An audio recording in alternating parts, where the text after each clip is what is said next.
Hello, lovely people. I'm Kadia. Welcome to my channel, Nobody Told Me, where I delve into some of the untold experiences of having a child and other life experiences. In this episode, I want to go through my first trimester with you. Now, in the last episode, I shared that I was fortunate enough to have been able to plan the time I wanted to be pregnant. Truth be told, having a child wasn't something I always wanted. For most of my adulthood, I was uncertain, and at one point, I had concluded that I was okay not having a child. Then something just kept nudging at me.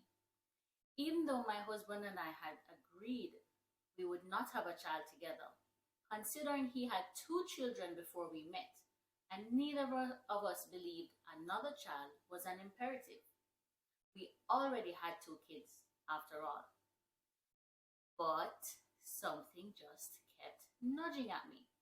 I couldn't shake this suddenly overwhelming feeling that I wanted to bring a mini-me into the world. I talked to my husband and we agreed that we'd try to have a baby. And we were both apparently very fertile, because within 2 months of coming off contraceptives, we were pregnant. Yay! And I must add that many persons may worry that the use of birth control may affect their ability to conceive or get pregnant in the future. Having received my PhD from Google University, all the material I've read indicates that it's not the same for everyone. It may take a while for some persons to get pregnant, while others may become pregnant within a few months of stopping birth control. Importantly, lifestyle factors affect you more than birth control. And the older you are, the higher your overall risk. And age doesn't only apply to the feminine counterpart, as sperm viability also decreases with age. Now, coming back to my story. We were over the moon when we got pregnant, but I still tried to temper my excitement to have a successful first trimester. After all, research data suggests that up to 20% of confirmed pregnancies end in miscarriage. Let me put that into real numbers for you. That means 1 in every 5 women will miscarry, and 80% of miscarriages happen in the first trimester. Shocking, I know. Which is the reason many women and couples wait until after the first trimester to share their good news with loved ones. Whenever I heard other people referring to morning sickness, or you see it depicted in the movies, it always seemed like, oh, you'll just vomit a few times in the morning and then you'll be okay. No, it is definitely not like that. Definitely not that simple. Morning sickness is the most ill-fitting name for this condition. I was sick all day long. So, as a group, my girls, my man, and I, we tried to find every remedy for my nausea and tiredness. And finally, one Google recommendation helped. Don't get hungry. You see, when you're pregnant, your body works much differently than when you aren't pregnant. During pregnancy, there's a greater demand on you. The child growing inside you pulls from you for its own sustenance. So, even with changing how you take vitamins or starting vitamins if you were never much of a pill popper, your internal resources are being stretched. This, therefore, means that you need to not necessarily eat more in quantity, but eat more in frequency. If you were okay before pregnancy with eating intervals of 4 to 5 hours, because the baby is now also taking those nutrients from you, your replenishment rate needs to be much shorter so that you don't feel so drained and sick. I tried it immediately. I shortened my eating intervals to every 2 hours, and a lot of days I was down to an hour. But fun fact, I was eating every hour, if you will, but I wasn't eating more than I normally would. Let's say I packed breakfast and lunch for work.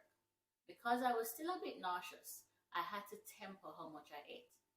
So breakfast would literally take me all the way up to lunch, even though I'd be eating from it every hour, and the same for lunch. Additionally, I packed snacks like nuts, yogurt, cookies, and to ensure that I was never hungry. Some other natural remedies, if you're wary of taking prescription medicine during pregnancy, are ginger. Having ginger tea regularly, or ginger sweets, mint, or saltine crackers. And at some point, I would have tried all of these things, but limiting hunger worked like a charm. I also had to stay away from smells that made me feel sick.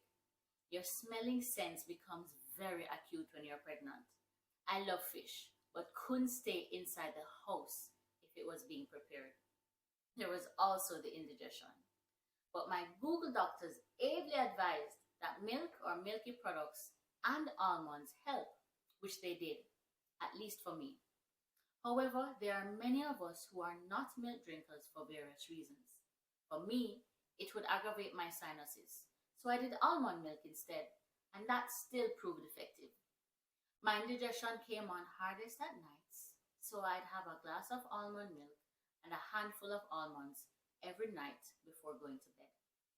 Things like yogurt or ice cream in small proportions also proved helpful throughout my pregnancy. To avert indigestion, it may also help to avoid or limit greasy foods, reducing heavy foods, and eating these in small proportions if you can't totally avoid them. You might ask, why not just take some Tums or antacid?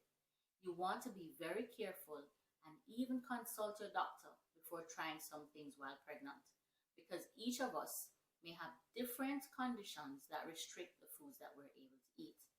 And many foods are not safe while pregnant, especially in the early stages. And there you have it. What is possible in the first trimester and what you may expect from morning sickness. There's a certain beauty about bringing a child into this world. But let's not forget that there's the good, the bad, and yes, some ugly to the entire experience. If you enjoyed this video, please hit the like button and subscribe for more amazing content and exclusive access to even more tips and tricks. Peace and love. See you soon.